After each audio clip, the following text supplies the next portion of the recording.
themselves in a different way. Sure. Well, that's what I have spent just about my whole life studying.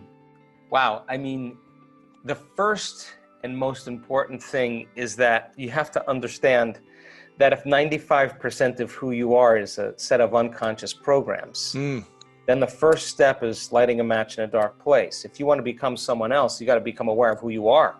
Yes. That means you got to start thinking about what you've been thinking about. You got to start paying attention to how you speak. You got to be conscious. Being conscious to every thought, action, Emotion. word, emotion, feeling, expression, body language, everything Exactly. you need to be aware of and conscious of. Self-aware. Is there a way that you help people to track this besides just like, okay, I'm aware of this in the moment? Do they journal their thoughts throughout the day, or when a negative thought comes up, do they remember the way their body language is throughout the day, closed off and guarded, or open? How do they self-reflect where they can track it better? Well, that's a big question. But I will tell you this, that you demystify the word meditation, and the word meditation literally means become familiar with. Yeah. And when you become so familiar with your thoughts, so aware of your emotions, so conscious of your habits that you wouldn't go unconscious to them again, now you're no longer the program, right? So getting people disentangled from that program, we found out is a formula. And when we teach people how to do certain things with their focus and opening their awareness, when we teach them how to create a very disorderly brain that has been driven by the hormones of stress into a more orderly, coherent brain, and teach them how to open their focus and practice that, they'll come up against those thoughts and they'll become so familiar with them. Listen to this. They won't believe them anymore when they come up any longer. Wow. And so when they hear them in their day, they'll be like, that's not going to stop me from my future. So if they're sitting there and they want to quit, just because they're sitting still and they're not quitting, then they're developing a will that's greater than those programs. And you're breaking out of the shell. And you keep doing that, you're going to get up and do the work every day because you did it yesterday. And you're going to want to do more of that because you're getting out of your past and it feels better. And if you keep doing that and you keep feeling better every day, the question is, why wouldn't you do it every day? Because you would ultimately just feel better. And then the more whole you feel means the more you are connected to your future. Imagine if you felt every single day, and this is what I do, work on. If I could stay connected to the emotions of my future all day long, there's no way I would be looking for when it would be happening. How could I look for when it would be happening if I feel like it's happening?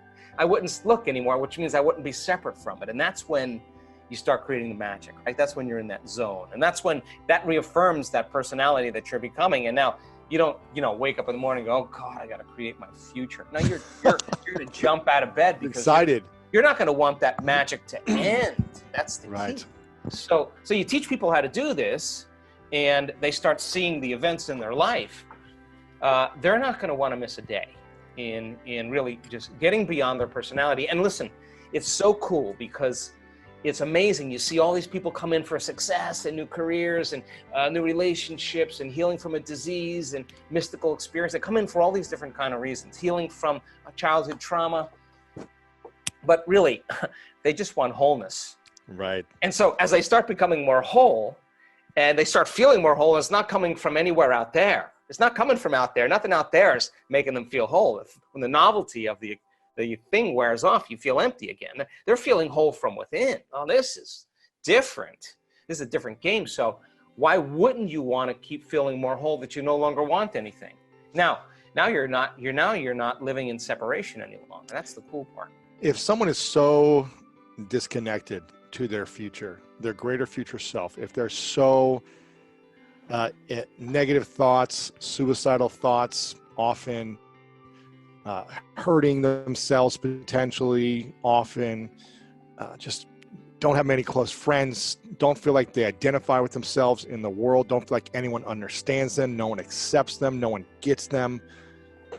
Like, this all sounds great in theory, but when you're in a place of survival mode in your thoughts constantly, how can someone like that, without having to go through the workshop, that doesn't have the opportunity to go right now, what can they start to do to just give some a little bit of relief and peace in their heart? Yeah, it's simple. Knowledge, experience, wisdom. Philosophy, initiate that philosophy, master it. Yep. Mind, body, soul. Thinking, doing, being. Learning it with your head, applying it with your hands, knowing it by heart. And this is the journey of knowledge, because when you learn that information and you really study it, you are going to begin to see the world differently, because your brain is changing. Then when you start saying, how can I use this? How can I apply it? How can I personalize it? How could I do something, initiate this information? What do I got to do? How do I get my behaviors to match my intentions? Now, this is the act of trial and error. It's so important. You don't make it the first time. You don't give up. You get up and you try to walk again.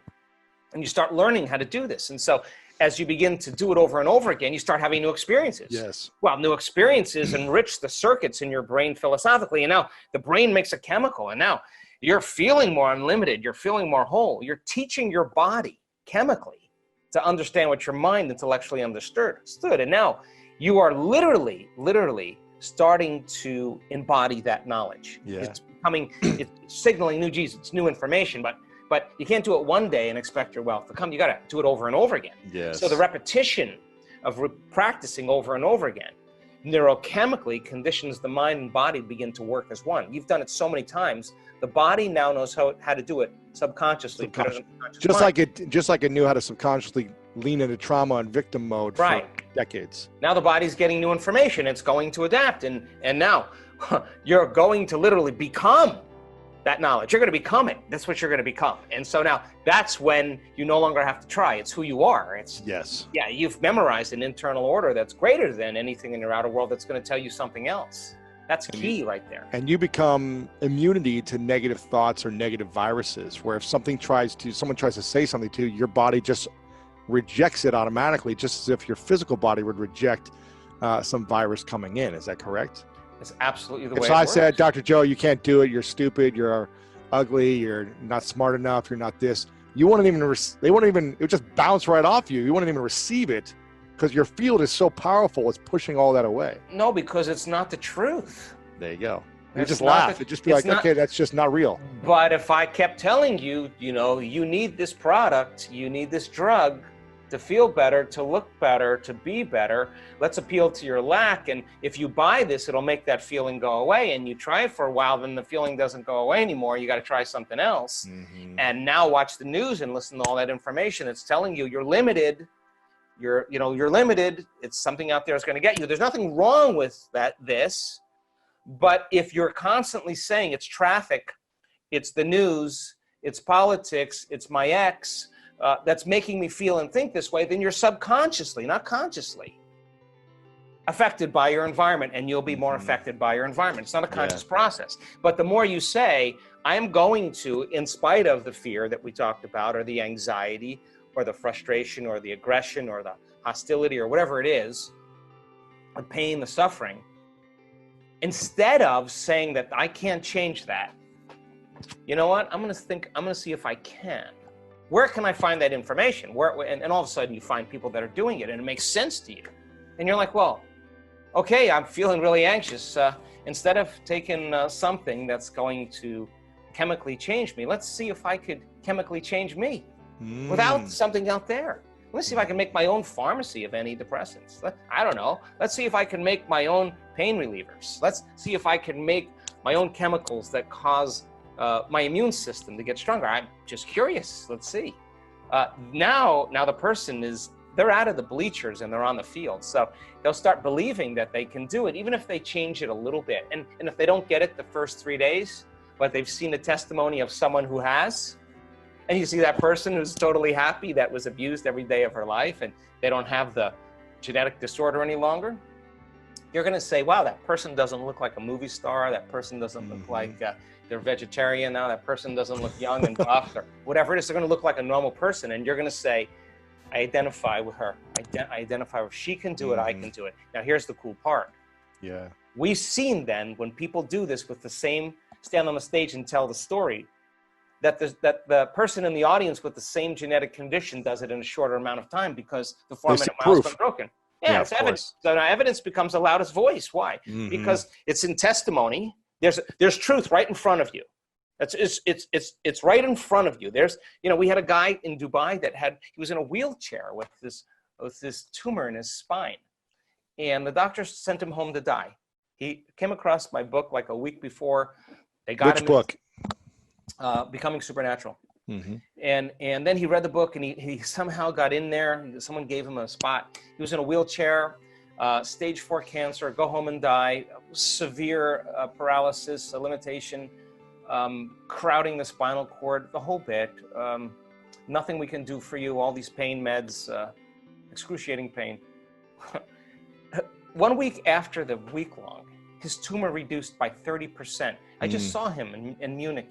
He can walk. He's walking without his wheelchair. Wow. I mean, he's in a new experience. He's believing now in himself. And when you believe in yourself, you believe in possibility. You can't have one without the other. How do you believe in yourself when you've never believed in yourself and you've got doubt inside of you all day long? Knowledge, knowledge, knowledge. Keep learning, keep studying, keep listening to it. Sooner or later, that'll become a louder voice in your head than I can. It's too hard. I'll never change. Yeah. And you mean knowledge of new philosophies, knowledge of new skills, knowledge of new anything. Study. If you don't want to read, get on YouTube and watch people talk about how you can change your genes. Just start looking at the testimonies on websites. I mean, we have over 450 testimonies now of people that have healed themselves. It's not small potatoes. It's amazing. Start looking to see, what did that person do? And when they tell their story and it's worse than yours, you're going to start going, wow, that person really had a tough one. And if they overcame it, well, geez, I could just forgive my father right now. I could forgive my ex right now. I want to let them go, and I want to be free. And I don't want to give them my attention because I give them my energy. I'll put my attention in my future. Sooner or later, you're going to come to it the way you do. But if you don't have the knowledge, then you believe in it less. See, there's people that I saw this just recently, and I was looking closely, and there are people that do this work, do this transformation work in the meditations that we teach, and they're so impatient and they're so entitled, and they want an instantaneous change from the lack and pain they're feeling, right? That they never overcome themselves in their meditation. They never overcome themselves in the meditation, and when they finish their meditation, they believe in this work less. Then there are people who say, I can tell you the moment I made up my mind to change, because I had reached the end and I made a decision.